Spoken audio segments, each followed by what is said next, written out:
So from a good teacher to I think a terrible teaching, but from that terrible teaching, I think we can learn something and keep our minds focused on what we're doing as believers. And so a few weeks ago, we talked about was it Josh Harris, the author of uh, uh, was it Say No to Dating, or Say Goodbye to Kissing, Dating? dating goodbye, or something. Thank you. Yes, a book that I think is way overrated, but I understand why people liked it and valued it. But we also have another, I think, highly overrated leader, Marty Sampson from Hillsong, and well, I'm going to say so. Go ahead and pull up his Instagram post, because there's certain things that I want to address based off cause some of the things that he said. But he's another high profile leader, quote unquote leader of the church. Obviously, using worship as a platform to do God's work, which is a admirable thing to do. But he came out with an infamous post recently, and now I've heard some people say it's like, oh, we should be more loving and caring, and he's just a guy that's wrestling with his faith and all that. And it's like, and if I felt like that was the case, I would agree, because I think everyone at some, or at least at one time in their life, as a Christian, you struggle through faith. You have those questions, and that's okay. Like, God doesn't call us to blind faith. I think that's one of the misnomers in Christianity, that we're just a bunch of lemmings that we just do what we're told, and it's some crazy cult. But see, that I don't think this is what Marty Sampson does, and I go to his post to talk about that, and especially the way he ended his post, in that for I'm misquoting him kind of, but essentially he was saying is like, I'm not here to serve anyone else. It's like, well, actually that's the whole damn point. It's that you're not here for you. Do you remember? Was it? Do you remember? Do you remember when he posted? He might have. I think he deleted it, but I wasn't sure if maybe somebody had captured it, or screenshotted it. had, All right, let me. yeah. But anyways, I'll try to paraphrase, and if you pull it up, you can correct me. Okay. But he talks about how he is like, oh, I'm going through these things, and there's how many pastors fall? Nobody talks about it. How many Bible contradictions are there? Nobody talks about it. How many what was the other one that was just so wow, this guy has not done any of I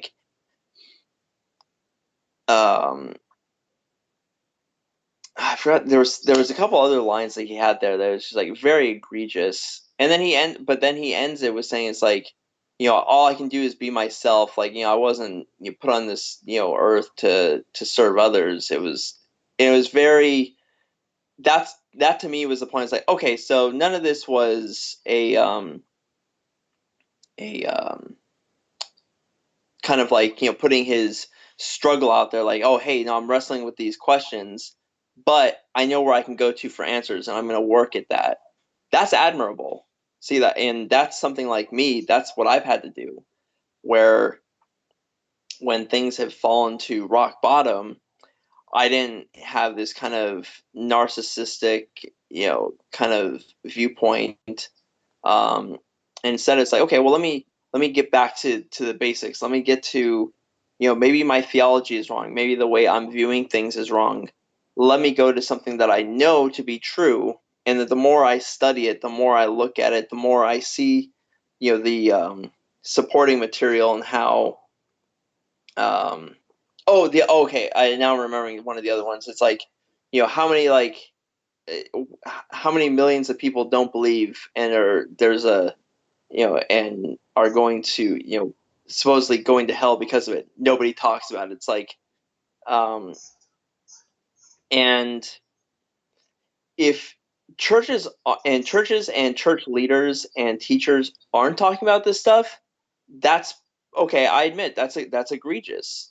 Um, but there have been millennia of theologians, pastors, teachers, all these missionaries who have wrestled, studied, written, wrestled with all this stuff.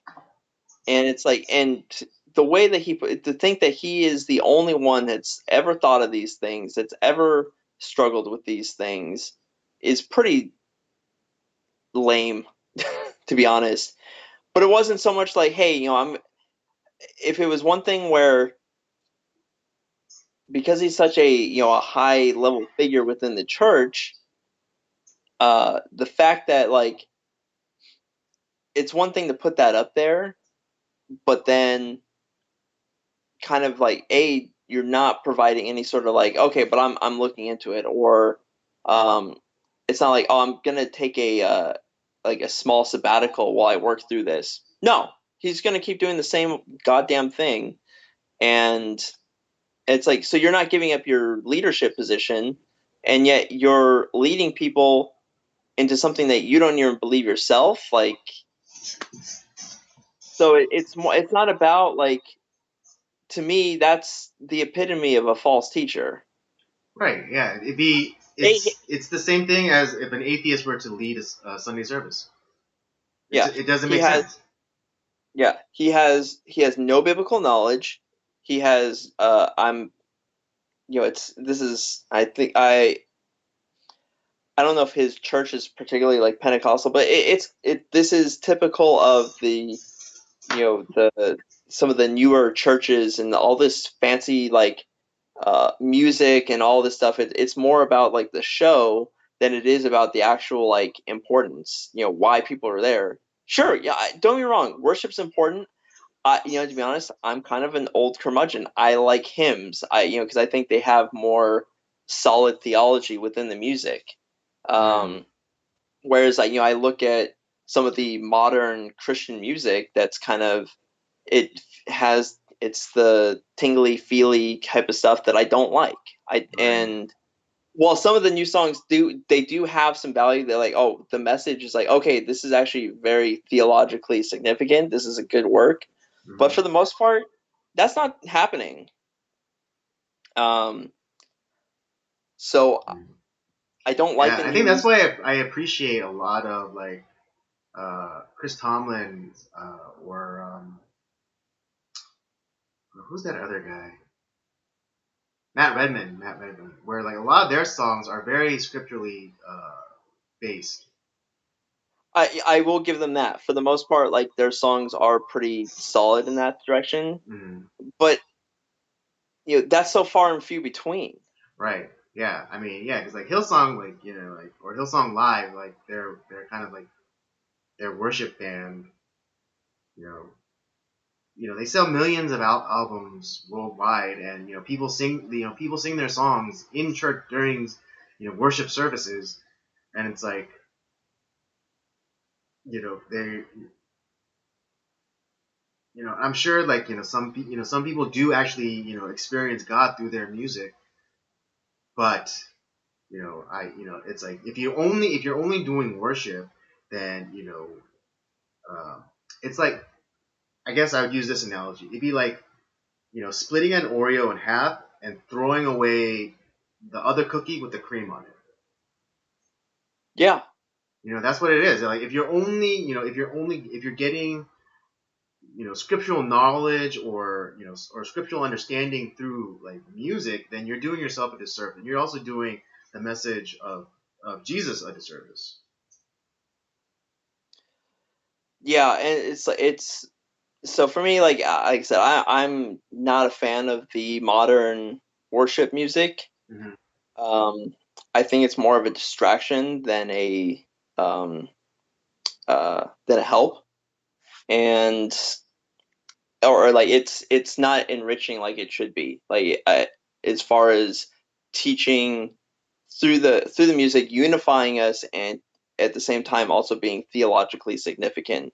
So whereas like you don't have to be a crazy person like me who reads theology for fun and like seriously, I'm a weirdo. I understand Oh like yeah, not I every, know, I know. yeah, I understand no one's gonna a lot of people are like me. So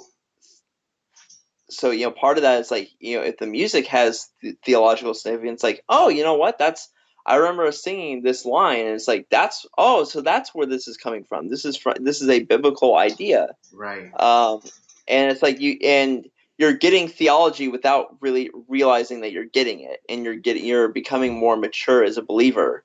Hmm. That's not happening today. Yeah, in this case, that's not what's going on.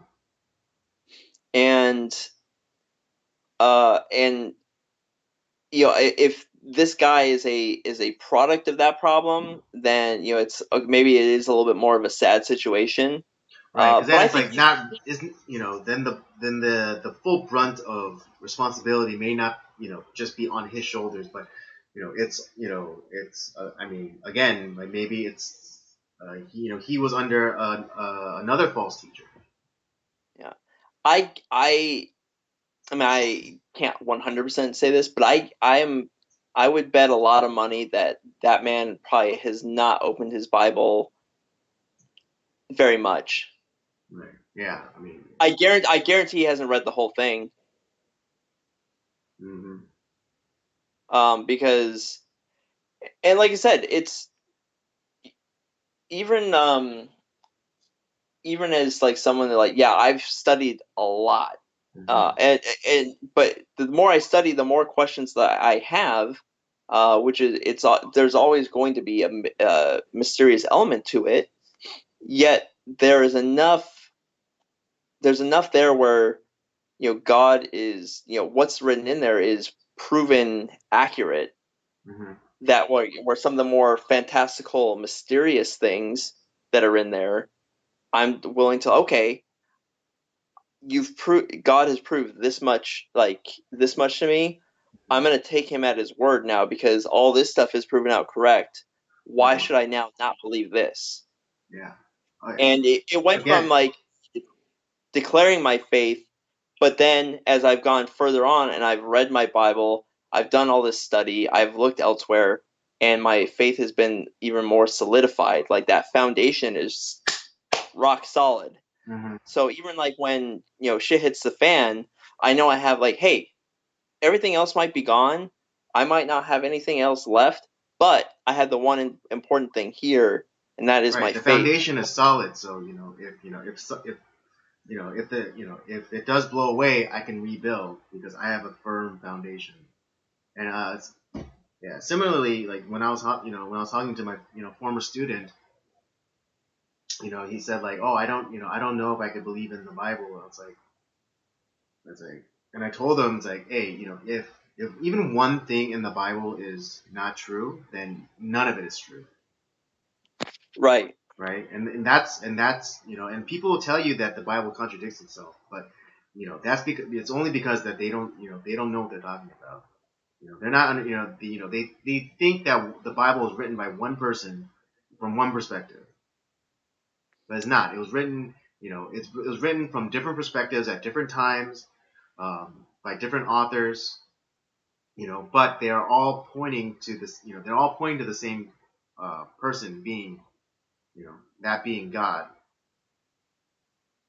Yet there is it was written in three different languages. It was written over a couple millennia by many different authors, has different genres, yet they all it, you can't you this isn't some like weird Da Vinci Code conspiracy theory. Like the fact that it all kind of matches up and points towards a single goal, that is a miracle. That's miraculous. Oh, It that was the other is. thing. It's like, oh, how many miracles don't happen? Nobody talks about it. It's like life itself is a goddamn miracle. Like Hmm. it's ridiculous. Like to the fact that like someone listen, we're not going to have necessarily like the, you know, people walking through Paul and St. Paul and Peter's shadow and being healed. That's probably not happening. That's not happening, especially in the West. But there's a reason because of that, and where if you do a little bit of digging and go into some of like how people have wrestled with that idea, like these big fantastical miracles that I read on the Bible, it doesn't seem like that's happening anymore. Well, yeah, because that wasn't meant to happen forever. Right. It happens as new revelation from God is being presented. That's when like it's always paired up with those big time miracles. And even though that was happening, people at that time didn't believe it Right. or they Yeah. rejected it.